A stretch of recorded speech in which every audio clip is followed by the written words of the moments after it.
Secretaria de Estado. Você quer fazer então o seu... A gente estava fazendo aqui uma conversa, porque como é um conteúdo muito grande, né, e a gente, pelo que eu vi, a maior parte das pessoas não tem conhecimento do que é, né? Então, a gente pensou assim, vou tentar intercalando com a Cristina, para não ficar, né, monótono, falar um pouquinho da política, do como é que está isso nesse momento, né, para situar vocês. Por exemplo, né, essa coisa que a Juliana traz, da Liga. A gente vê que tem interesse, como é que é? O Ministério está apoiando, como que está apoiando, como que a gente pode...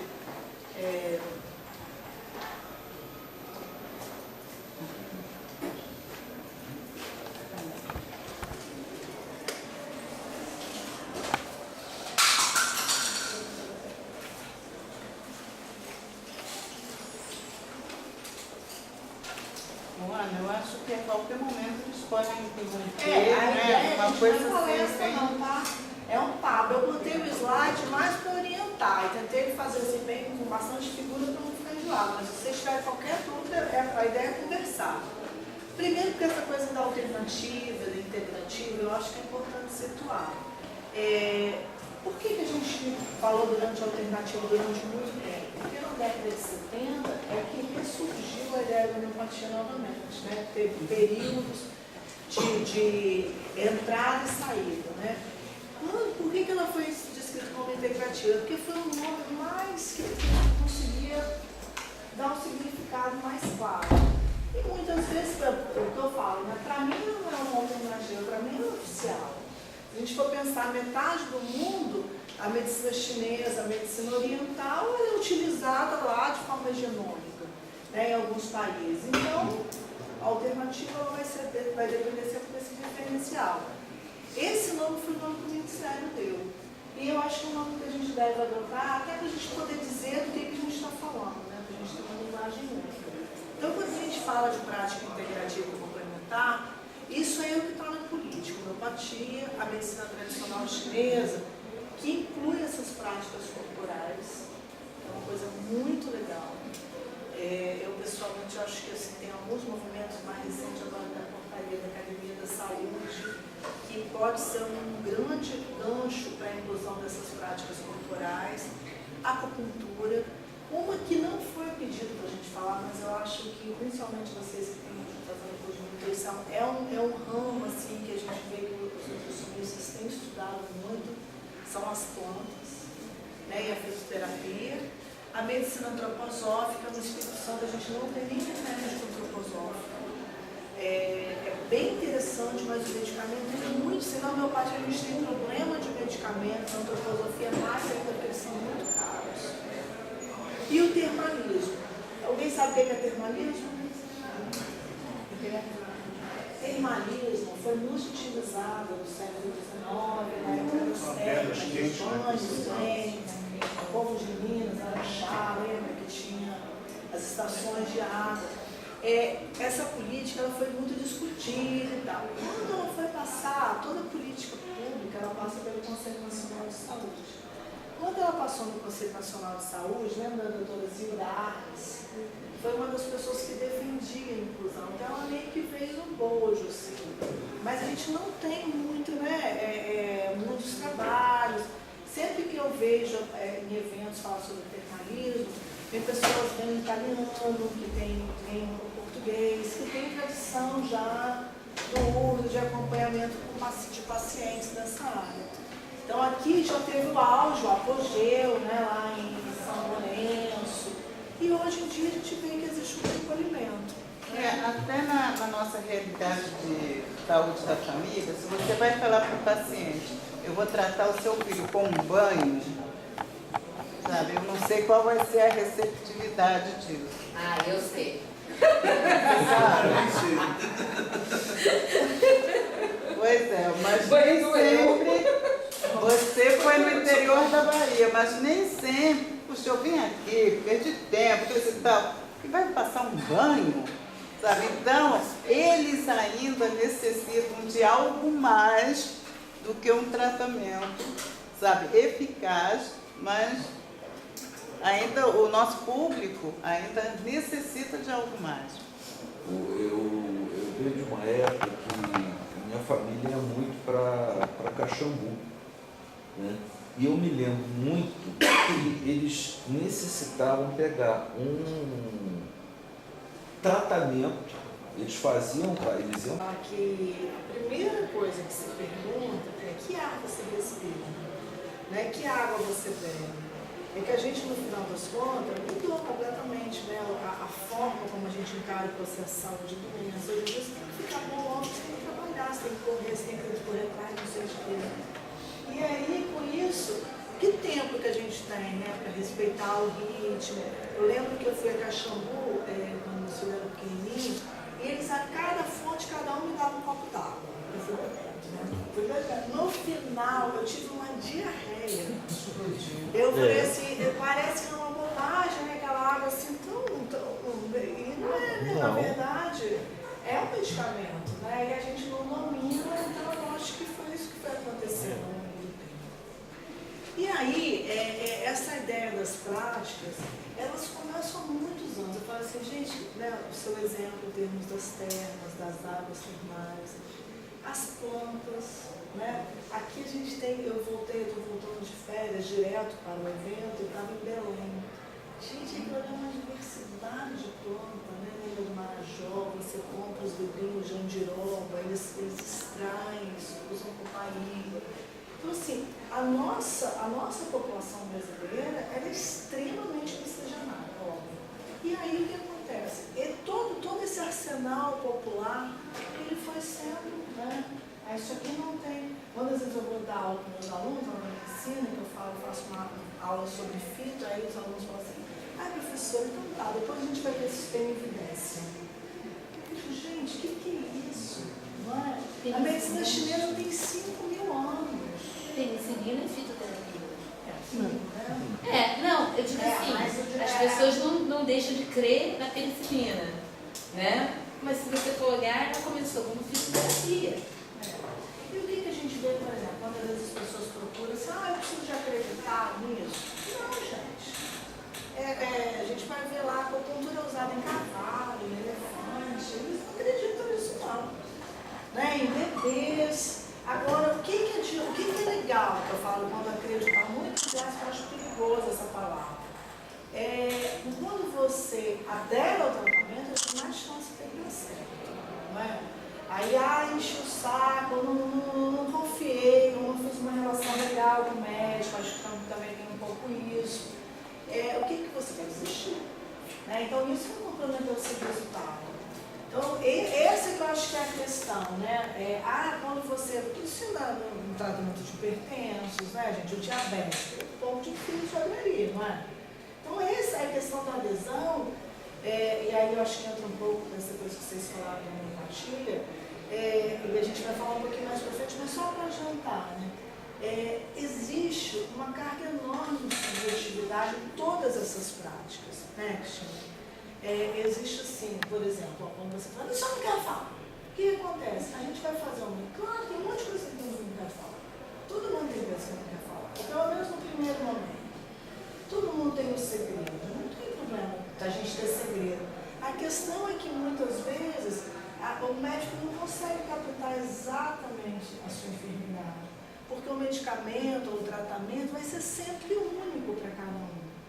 Então, muitas vezes, você precisa de dar mais um tempo para que essa relação se estabeleça, para que a gente possa compreender. Falei, tem pessoas, eu vi ontem de carro com um médico, e aí viemos conversando, aí chegou no almoço, sei que você sabe qual que é o meu remédio. Eu não sei. Aí eu falei, era aquele mesmo. Por quê? Porque assim, o medicamento tem a ver com a forma como a pessoa é, o comportamento dela. Não é voltado para a doença, né? No caso do medicamento. Tem dois tipos de tratamento homeopático. Um que é voltado para a própria pessoa e o outro que é basicamente dado da doença. Né? Exatamente. Tem até mais do que esses, né? Tem o complexismo, que engloba tudo, mas né, em tese é essa a questão. Mas mesmo quando voltado para a doença, por exemplo, gente, a asma, isso no caso da homeopatia, né? Tem pessoas que ficam chiando o mês inteiro, né? fica ali, dá as lombadinhas, continua a vida normal. Tem outras pessoas que fazem uma triagem de pronto-socorro. Não é isso. Existem diferenças, mesmo dentro de uma mesma psicopedia, não é? Tem aquela criança que faz uma virose. Umas explodem uma febre de 40 graus, funciona e é uma virose. Outras fazem aquela febrinha besta, né? Tem a ver com o germe, tem a ver com o indivíduo, tem a ver com essa interação. Então, mesmo quando você direciona um tratamento para a doença, essa doença ela vai ter especificidades em que ela se manifesta naquela pessoa de uma determinada forma. Tá? Então, o que aconteceu? Desde 79, isso veio assim, né, de uma forma muito forte em alma ata, porque o mundo todo quer usar. Na verdade, o que a gente percebe? Né? Essas práticas elas estão inseridas no bojo das sociedades, das comunidades. Então, aí quando a gente fala de alma ata, a gente está falando da FIA, a gente fala dos países da África que usam plantas para caramba, a gente fala da Índia, que usa fitoterapia, que usa yoga, que medita, né? Que usa chá, que usa massagens. Ou seja, existe uma outra forma de ver a saúde além daquelas que a gente está habituado a gente ver na faculdade. E que aí a gente é treinado o tempo todo para achar que só essa forma é a correta. Né? Então eu acho que assim, hoje a gente está num momento em que veio, né, teve as reivindicações, as conferências, depois teve o reconhecimento oficial, e aí já tinha um monte de serviço, aí a política saiu. Então, assim, o fato da política ter saído, né, que foi aprovada uma política, que é esse livrinho aqui, ó, que vocês podem pedir até no site do Ministério, ela veio o quê? Com esse foco, ó. Por exemplo, você já tinha feito o curso, né? O Eduardo já tinha feito o curso, eu também já tinha feito o curso, eu trabalhava como pediatra. Pô, mas eu quero usar a homeopatia. Aí então tá, então eu vou usar do meu jeito. Aí o outro usava do jeito dele, o outro usava, cada um usava do seu jeito. Né? Então quando a política veio, a ideia era a gente organizar, né? Para a gente poder se gerenciar. Ó, quantas consultas Dr. Vinícius vai fazer de acupuntura? São tantas, ele vai ter tais insumos, ele vai ter, a Juliana vai ter oferta de medicamento, ela vai trabalhar com o pessoal da nutrição, que vai fazer orientação alimentar. Então, assim, na verdade, a política veio com esse intuito. E no final das contas, a política acabou sendo muito importante. Né? Eu falo assim, muitas vezes, né, a gente vê que ainda precisa de avançar muito. Pela primeira vez agora, no ano passado, foi destinado recurso, verba, grana para a política de prática. Até então, era só, né, era só na fita. Desde 2006, uma criança de 6 anos. Mas quando a política do homem saiu, ela saiu com 40 milhões, tá? Eu fiquei só de olho. 40 milhões. A nossa não saiu com nada. Agora, no ano passado, foi destinado recurso que vai ser utilizado. Amanhã começa um evento em que vai ter uma oficina do Ministério com algumas pessoas que a gente vai estar sabendo como que vai acontecer daqui para frente. Tá? Então, essa política, ela dá esse norte. E aí, isso facilita por quê? Porque a gente hoje tem um problema muito importante que é a questão dos profissionais. A gente tem pouca gente. Aí, gente, só para vocês saberem, tem várias políticas. Esse programa também é muito legal, porque assim, ele também está no site do Ministério e ele fala muito das cotas. E eu falo que, para mim, é a mais fácil, né, da gente chegar. Por quê? Porque já está na sociedade, todo mundo já tomou o seu chazinho, todo mundo sabe um pouco sobre os benefícios ou malefícios. Ainda tem muito misticismo, né? Mas a gente já sabe que o quê? Que é uma possibilidade no Sul super bacana, que vai desde a horta, o jardim terapêutico, até a capacitação de profissionais. Então, esse decreto aí, existe uma política nacional de plantas específica, além da política de práticas. Por quê, gente? Porque envolve o Ministério da Agricultura, o Ministério do Interior, Ministério da Ciência e Tecnologia, né? É uma política assim, muito mais abrangente. Aí, ó, teve essa, depois a gente teve outra que foi para monitorar, porque ninguém sabia quanto se produzia de consultas. É super importante. Quanto a gente produz? Né? Quanto produz com medicamento, existe medicamento oferecido, quais são os serviços que oferecem, quais são os problemas. Então, hoje a gente tem lá, ó, então todo mundo que faz algum tipo de atividade nas práticas tem que se cadastrar, porque senão não aparece, né? Então, muitas vezes a gente vê que tem lugares em que o médico não está cadastrado e aí não aparece ninguém, não aparece outro profissional. Em 2007, teve uma outra portaria que incluiu o médico homeopata e o acupunturista nas equipes dos NASFs. E qual que é um dos problemas? Não sei se alguém tem experiência aqui com o NASF, de trabalhar com homeopatia, ou de conhecer alguém. Tem no Rio, Cristina? Não, está Mas na Bahia não sendo tinha implantado nada. ainda. Não, na Bahia não tinha homeopatia no NASF, mas eu trabalhei com o NASF. Só que não tinha homeopata, tinha só fisioterapeuta, assistente social, né? Nutrição. Agora, a gente tinha uma enfermeira que ela era voluntária no posto que eu trabalhei, que ela fazia chantala nos recém-nascidos. Isso foi muito legal, aumentou muito a adesão, inclusive ao aleitamento materno. Entendeu? Isso aí, eu acho que são os ganhos, né? Mas porque é na particular. e aí o que a gente vê também? Se não tiver informação, né, enquanto tiver a descrença, né, como é que a gente vai avançar? Né, enquanto a gente não partir para colocar, né, cartas na mesa, né, quais são as vantagens, desvantagens, limitações, a gente também não consegue avançar. Então, na hora que o gestor vai escolher um médico, ou vai escolher um profissional, ele tem que saber para que a homeopatia serve. E na maior parte das vezes ele nem sabe para que serve. Você vai para o cardiologista do coração, não é? Você vai para o oftalmologista, já é um problema, porque o cara não associa o olho ao oftalmo. Agora, o homeopata, o que esse cara faz? Né? Não é fácil para se entender. Isso, dentre os profissionais de saúde, já é um problema. Né? Agora, em 2011, foi instituído o programa da Academia da Saúde, que também é uma grande porta de entrada para as práticas. E assim, eu fui, né, ano passado, eu percorri o Espírito Santo todo colocando isso. Eu falei assim, gente, vocês conhecem o programa da Academia da Saúde? Não? É academia carioca, né? Na verdade, o que o Ministério fez? Ele lançou uma portaria colocando que ela ia financiar a construção de academias da saúde.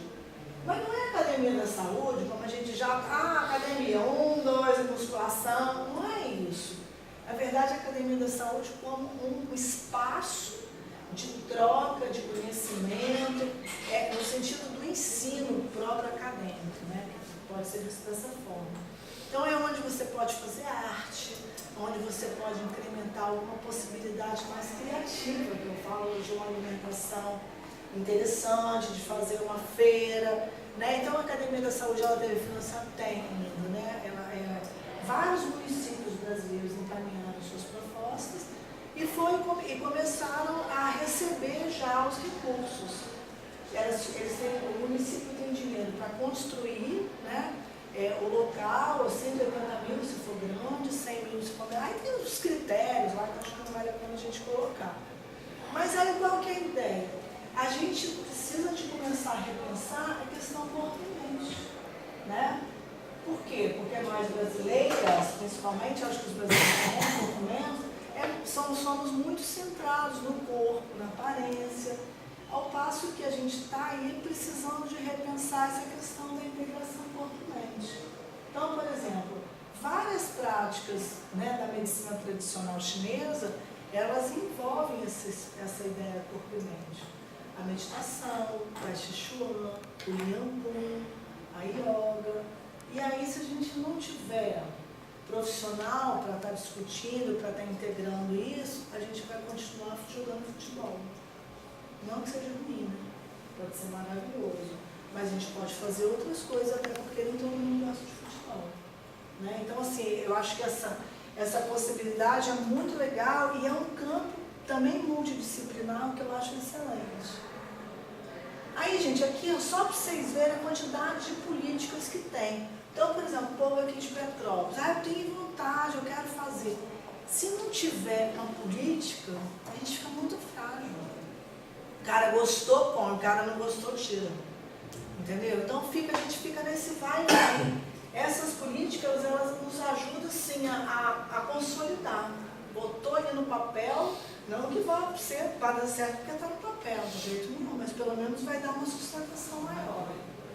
Então, teve lá no Espírito Santo, depois teve em Minas, projetos de lei, decretos. Então tem alguns lugares, por exemplo, que tem programas de fito. Vitória, por exemplo, foi um lugar que teve um programa de fito de ponta e tal. Aí depois teve um problema também com medicamento, a vigilância sanitária, tem um farmacêutico aqui, né? Você é farmacêutico? Teve um problema com a vigilância que acaba sendo extremamente, né, para o bem e para o mal, né? Pelo menos lá, muito rigorosa, não dá conta, você fecha o laboratório. Então foi um laboratório que fechou, mas que está sendo, nesse momento, ressurgido, até porque tem uma portaria da Farmácia Viva, que eu acho que é uma grande chance da gente incrementar essas práticas. Então tem no Rio, programa estadual, tem no Ceará, DF, vários locais. E aí, para a gente ter ideia do buraco que é a quantidade assim, de mínima de profissionais, a gente vê esses vácuos, né, que existem no país. Então, somos muito poucos profissionais especialistas em homeopatia, muito poucos também especialistas em acupuntura. Esse aqui é do Ministério, né, esse slide, de 2009. Avançou um pouco, mas nada. Por quê? A Juliana falou, a gente tinha uma liga, né? Hoje não tem mais, não tem interesse. Gente, que hoje é o dia da medicina, é um problema, né? É uma especialidade difícil, não é fácil, né? Não é uma coisa assim. Não dá muito dinheiro, né? Todo mundo quer fazer as especialidades que dá mais dinheiro, vai fazer dermário, vai fazer neurocirurgia, cirurgia plástica. Pelo menos assim, a realidade dos meus alunos tem sido essa. E aí, né, as especialidades clínicas vão ficando, que eu acho que assim, pode ser que com melhoria de salário, né? Eu estava vendo lá na sala, lá no auditório, o professor Hamilton falou que ia mostrar o contra-cheque dele lá na sala. Então eu posso falar quanto que eu vi, né, que estava no contra-cheque. R$16 mil, né, para o médico de família. Então isso hoje pode representar uma volta, uma valorização do profissional da atenção primária, mas ainda não é a realidade. Então isso ainda é um problema, ainda que não seja só questão de grana, né, gente? Vai muito mais além. Acho que quem faz homeopatia faz também muito pela paixão, faz muito pelo resultado. Qualquer coisa vocês interrompem. Então, aí, isso aqui também para vocês terem ideia dos serviços que estão cadastrados, né, como prestador público. Acupuntura, fitoterapia, difícil a gente cadastrar fitoterapia. Por exemplo, o nutricionista pode prescrever um fitoterápico. E aí, como é que a gente vai colocar, como é que a gente vai saber que ele usou aquela consulta para prescrever um fitoterápico? Eu, como pediatra, sempre passei xarope caseiro. Então, mas aí não vai aparecer ali nunca, não é? Então, no fundo, é um dado que vai ser sempre subregistrado, né? Outras técnicas, é só para ter noção do que existe, ó. Então, olha só, a gente vê um aumento, né, nessa série histórica aqui, até 2011, principalmente das práticas corporais, mas a gente vê ainda o quê? Uma coisa pequena, né? Incipiente, assim, a meu ver. É o calor frio, né? O termalismo junto com os banhos de imersão, calor frio, são os tratamentos que mexem com a temperatura de água. Aqui no Espírito Santo, para vocês terem ideia também como é que é pouca coisa que a gente tem. 9 acupunturistas no SUS, 19 homeopatas, já aposentados, 3 aí, a gente está fazendo outro censo agora. Antroposófico não tem ninguém. E tem alguns serviços de ponta de fisioterapia, mas nem sempre eles são ligados ao SUS, são ligados às pastorais, são ligados a alguns grupos de outra igreja luterana, mas não necessariamente no SUS. Você é de Espírito Santo, né? Desculpa a interrupção, deixa eu botar o Não, dedo. eu gosto de... Deixa eu botar o dedo na ferida. Como é que é a posição lá no Espírito Santo, você é médica, da prática dessas ciências por parte de outros profissionais, como um enfermeiro, por exemplo? Na verdade, a gente, isso eu ouvi até uma vez da Carmen, né, que foi coordenadora das práticas durante muito tempo. Na verdade, não cabe a mim delegar isso. O que a política fala, o que está lá na política? A política fala que o homeopata é um médico especialista em homeopatia e vai prescrever. Isso está lá na política muito clara. Os acupunturistas têm vários conselhos que reconhecem a filho como um fisioterapeuta, o educador físico. Isso, recentemente, teve uma publicação de uma portaria, né, colocando que seria só uma função do médico. Então, não cabe a mim, como gestora, definir quem vai fazer. Né? O que a gente vê é que a política ela delibera sobre a acupuntura. Agora, quem reconhece as profissões, ou quem reconhece os campos de atuação, são os conselhos de especialidades. Entendeu? Então, assim, a minha posição é que os conselhos, eu vou fazer o que é legal. Né? A gente não vai incrementar ou né, abrir um concurso para uma categoria que vai ser ilegal. Né? Eu penso dessa forma. Vejo que, por exemplo, ao longo de muito tempo, eu lembro que quando eu comecei a fazer acupuntura, eu levei minha mãe, uns 20 anos atrás, um acupunturista, ele era um terapeuta, ele não tinha formação. E ele era maravilhoso. Né? Hoje eu acho que a gente precisa, sim, de ter bastante clareza, e eu acho que eu conversei uma vez com uma fisioterapeuta, eu estava apoiando o serviço de acupuntura em Vila Velha. E eu falei para ela, né, eu acho que é importante ter o diagnóstico clínico, entendeu? Não, é muito difícil você começar a tratar qualquer coisa, qualquer indivíduo, se você não tiver um diagnóstico. Então, por exemplo, eu acho que o fisioterapeuta ele tem um campo de atuação muito legal na acupuntura, que são as doenças osteoarticulares. Mas um ponto aqui, ele é um ponto do joelho, mas ele é um ponto sistêmico. Então, isso para mim é diferente. Né? Pega a medicina chinesa. No caso, o dentista ele só pode atuar como homeopata e tudo, desde que tenha pós-graduação. Eu, por exemplo, no meu caso, fiz uma capacitação, né, fiz um aprendizado. Agora, eu não posso atuar receitar como homeopata. Né?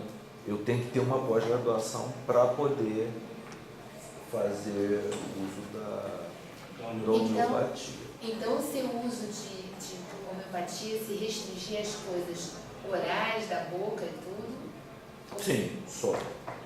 E mesmo com a pós também seria só isso? Não. Aí não. Aí geral. Estou perguntando isso, por exemplo, eu não fiz, mas eu soube de colegas enfermeiros que fizeram pós-graduação em homeopatia. E aí, quando eu fui conversar com eles, como isso não é uma especialidade somente médica, aí eles falaram assim, não, a homeopatia começou fora da medicina. Depois é que passou a ser adotaram a homeopatia como sendo uma especialidade médica. Mas eu sei de colegas que fizeram pós, isso que eu estou perguntando. Eu não sei Hoje tem um centro, o que aconteceu? A homeopatia foi criada por um médico. É o Samuel Hahnemann, um médico alemão. Durante muito tempo ela foi desenvolvida por discípulos, por médicos europeus. Quando ela veio com o Benoît Arnault, que também era médico. Só que o que acontece? Se hoje a gente ainda tem esse problema da credibilidade, né, o que aconteceu? Teve um momento, né, no século XVIII e XIX que você não sabia se você é o curandeiro ou o médico. Você já pensou o médico que fala todo enrolado que você não consegue entender? E aquela outra pessoa que você está ali desde criancinha e que você confia. Né? Então teve esse momento. Então a homeopatia, ela teve um período de retração, né, do ponto de vista histórico mesmo. No livro da Amadeu Luiz, que é a arte das ciências versus a ciência. Não, peraí, estou olhando a minha referência. Que é a arte da ciência versus a doença, Madela Luz. Que ela fala essa trajetória histórica. Então, nesse momento que a homeopatia ela praticamente desaparece, né, dentro dessa hegemonia, depois do advento do antibiótico, né, na década de 30, 40, 50, vai ressurgir em 70, quem preservou a homeopatia foram os leigos. Né? Então, assim, no fundo, fazendas, pessoas do interior, foi quem conseguiu manter. Hoje a gente vive um momento de retração novamente. Eu estou falando da homeopatia só como exemplo, só para provocar mesmo você. Porque nós temos a fitoterapia, né, que é de domínio público. A própria acupuntura, né? A acupuntura e medicina Todo chinesa. chamado Os melhores acupunturistas, quem ensina acupuntura para médicos, são não médicos, são pessoas que não são médicos. Médicos da medicina ocidentalizada, ocidental. São médicos chineses, que lá o termo medicina. Mas a gente tem que pensar de forma, são coisas separadas, que é a homeopatia, o que acontece? Não, pois é, aqui. Hoje o que acontece? A Universidade de Viçosa, né, é uma das principais promotoras de eventos, de cursos de capacitação. Como que a gente vê? Né, eu acho que, se a gente for ver, eles falam que nós não capacitamos para prescrição. A gente capacita, eu acho o papel do enfermeiro e todos os profissionais de saúde super importante. Mas, na minha opinião, a gente só deve tratar as pessoas com diagnóstico. Entendeu? Se você tem um diagnóstico, se você sabe para onde que você vai, onde que você caminha, até onde que você vai parar, entendeu? Eu não vejo assim, eu pessoalmente não tenho problema nenhum com a questão multiprofissional. Eu só acho assim, a minha preocupação quando eu falo assim, gente, eu sei que tem pessoas que eu posso trabalhar do lado, que eu vou ficar super tranquila, uma pessoa compromissada. Agora, eu trabalho com farmacêuticos, né, diretamente, mas tem pessoas, depois que a gente faz o start, assim, né, como gestor, somos. Né, o cara foi lá para o interior de não sei de onde. Aí começa a usar, né, planta. Gente, planta tem princípio ativo, planta mata. Então, entendeu? Então, eu acho que assim, o diagnóstico ele é importante. Agora, quem vai deliberar sobre isso não vai ser nem eu, nem ninguém, são os conselhos. Eu acho que também precisa ocupar um espaço. Né? Os médicos eles acabam abandonando muito a questão do atendimento, de qualidade. A homeopatia e a acupuntura ela só se encaixa no atendimento de qualidade. É muito mais fácil você fazer uma medicina ruim com a alopatia do que fazer uma medicina ruim com a acupuntura e a homeopatia. E como a gente está acostumado a atender muita gente, tem um gestor que não compreende o atendimento, mesmo de médico de família, não compreende que a gente tem que ter um tempo. Eu sou Garcia.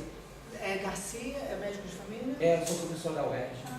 Eu sou preceptor de residente da UERJ. E aí, por exemplo, na formação médica, né, da área de medicina de família e comunidade, se você for pensar fazer a medicina centrada no paciente, né, como a medicina de família preconiza, abordagem familiar, abordagem comunitária e tal, o gestor não entende, sabe? Ele entende o marketing, ele entende que isso é bonito, que dá voto, que dá retorno, mas quando você fala para ele que o residente tem que ficar 40 minutos no mínimo com o primeiro paciente, não é em grupo, por exemplo, para que ele possa praticar, para que ele possa aprender, ele não compreende. Imagina uma consulta de homeopatia bem feita. Demorado. Então, isso daí, e assim, o estudante também de medicina, como você falou, ele procura a questão do mercado. Antigamente, a homeopatia era um mercado, entre aspas, razoável, porque os governos não pagavam, aí o médico podia fazer uma prática clínica boa, ter resultados bons, se tornou um profissional liberal, vamos dizer assim. Agora não, os convênios já estão pagando uma merreca e o cara não pode atender mais numa hora e meia, vai atender em 20 minutos.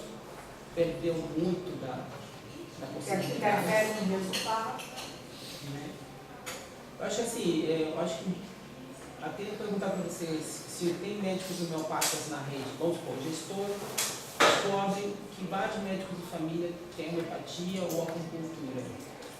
Qual seria a primeira coisa que ele deveria fazer? Ligar para a Cristina Barros, por favor. Isso, eu sei. Então, eu acho. Ligar para você? É. Eu acho que a posição da gente, né? Ele cadastraria no CNE? Cadastraria. Como homeopata. E eu tive em Cuba no ano passado e eles estão usando homeopatia muito, né? Na medicina de família. E aí era a questão, porque eu falo, gente, hoje o médico de família olha as agendas lá e fala, pelo amor de Deus, como é que dá conta de você atender aquele monte de gente, né? Aquele volume, aquela demanda enorme. E aí, lá em Cuba, o que eles fazem? Não são, quando eles atendem, mas não são todas as pessoas que querem, ou que precisam, mas quem eles se identificam que seriam pessoas potencialmente boas para se tratar com homeopatia, eles têm um horário específico. Em que aí eu falo assim, mas aí você tem uma hora para ficar com o paciente? Tem. Então, assim, nós como gestores, para mim é um sonho, se eu souber que tem um monte de médico de família que pode fazer, que já está formado, entendeu? Porque hoje a minha meta como gestor é capacitar médico. Né? Capacitar médico, capacitar os outros profissionais também, porque aí eu acho que cada um vai ter uma função. E nesse sentido eu acho que é muito importante estabelecer esse debate, que eu acho assim, que tem mais a que discutir mesmo, dos papéis, né? Até porque a gente fala tanto de atenção primária para trabalhar junto, e aí a gente vai também só formar médico, né? Não é formar médico e não formar os demais, mas com as suas competências já mais definidas. Então a ideia é que se utilize, porque a política fala que se utilize com prioridade na atenção primária. Só que hoje, como a questão da atenção primária está muito massificada, o que tem acontecido, né, de uma forma mais real, como no Espírito Santo, eles vão para a atenção secundária. E aí você consegue preservar um pouco a questão do número de atendimento, né? Isso acaba facilitando. A outra coisa que eu acho que também tem o contexto, voltando à questão dele, que é a questão de outros profissionais, né? Por exemplo, no Rio de Janeiro tem a questão, não só no Rio de Janeiro, do protocolo da enfermagem, que é a questão dos medicamentos para algumas doenças, né? E aí é complicado, né? Porque às vezes são doenças ginecológicas, tem protocolos para você usar, azitromicina, não sei o que mais. Abordagem síndrome. Isso, abordagem síndrome, que simplifica o trabalho, simplifica o diagnóstico do trabalho. Só que, fazendo uma pergunta como professor, a gente trabalha tanto para que o interno e o residente muito mais, ele evite demedicalizar uma relação, né? Se proponha a fazer a escuta do paciente, pelo menos a escuta do paciente, com isso ele faça um diagnóstico razoável e uma conduta boa. Mas se você fica 5 minutos, 10 minutos com o paciente, a tendência a medicalizar é muito grande, né? Então, digamos assim, no cerne da formação do médico de família, a questão da medicalização é muito delicada. Assim, falando de uma forma um pouco rude, o meu residente que medicaliza demais tem alguma coisa errada, né? No sentido de que de repente ele poderia, não que de repente naquele perfil epidemiológico ele tenha que medicalizar, né? Mas talvez ele teria que ter feito de alguma outra forma, que não precisava fazer uma receita de 5, 6 remédios, talvez de 3, 2.